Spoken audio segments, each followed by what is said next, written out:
Да, казах да не бъдем толкова харизматични, да поставяме сънища, видения и гласове, шепоти, които чуваме, пророчества на място на Словото.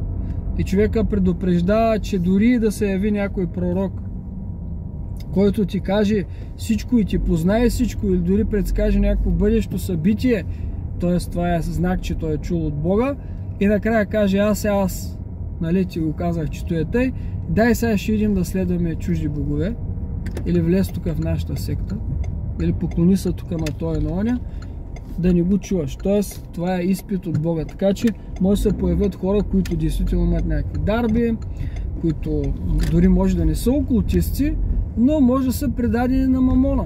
И да кажем, той познава неща, казва ти в живота съветвата, но неговата цел, неговите мотиви са мамонистични. Т.е. да не тръгнеш след тях само защото той се явява като духовен авторитет, който ползва някакви сили и ние простолюдието, хайде сега, тръгнем след него. Той е новия месия, който иска да ти опразни бедната кесия.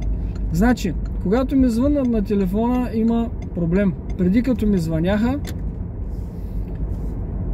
го спирах и видеото продължаваше. Сега го спирам, видеото продължава и ми се показва едно прозорче, което ми показва кой ми е извънал и тогава видеото спира. Преди това нещо го нямаше. Значи трябва да минавам на режим да не ми пречат. Има един такъв режим, който не безпокойте. На български ще бъде, не безпокойте.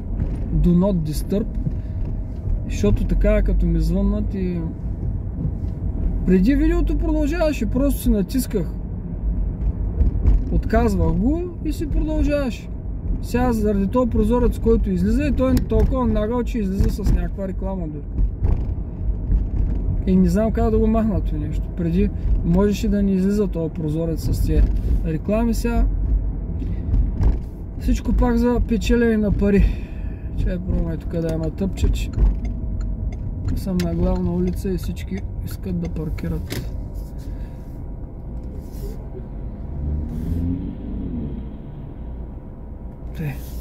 Ще я дам назад. Съм малко далеч от тротуара.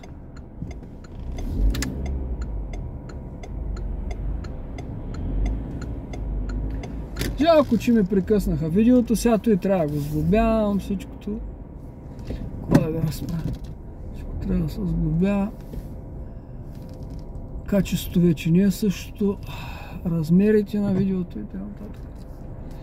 Какво такова? Да се договоря. Да не бъдем толкова харизматични да вярваме на тези неща, защото може да бъдем измамени. Когато получиш слово, пророчество, дух ти говори от тебе нататък, трябва да го изпиташ дали изповядва, че Исус Христос е дошъл в плът и после да се помолиш на Бога, при все, че ти казва, че Бог ти го е казал, той казва съм Бог, аз ти го казвам, трябва да се помолиш да имаш потвърждение от Словото, нещо, което ние не правим. Стандартното е 2 стиха от Новия Завет да потвърдят това, което си видял, чул или ти е открито като пророчество, и 1 от Стария. 2 от Новия и 1 от Стария. Или 2 от Стария, поне 1 от Новия. Така е стандартното нещо за изпитване на видения, пророчества и така нататък. Защото много духове излязаха по света, лъжат, мажат, антихристи напред-назад, тук фалшиви месии, Путин, Мутин, Тръмп, Байден, го сега Ердоган говори, че преди 100 години Израел е бил тяхен, там Палестина и т.н. Османската империя 2.0 иска да се възроди. Звяра, който смъртно беше ранен в главата, иска да стане наново. Това е друга тема. Това се опитвах да ви кажа. И искам да направя едно видео за мъдростта специално, която Бог дай на цар Соломон, защото там в самия диалог, той е споменат на двете места. Първоначално е когато той се моли на Бога и Бог му казва, му изрежда така много детайлно 3 точки. Аз вчера ги чух и нещо е тъй ма цъкна и си викам, това нещо трябва да го запиша, тъй на чисто български, да си го обсъдим, да видим мисълта на Бога как протича, как иска той да ни даде неща и какви са условията да ни ги даде. Така. Лек ден на всички. Пуснал съм и на Фейсбук след изборно разсъждение. Днеска България е изборен ден. Аз принципно тук не гласувам, не съм ходил да гласувам. Това не означава, че вие не трябва да гласувате.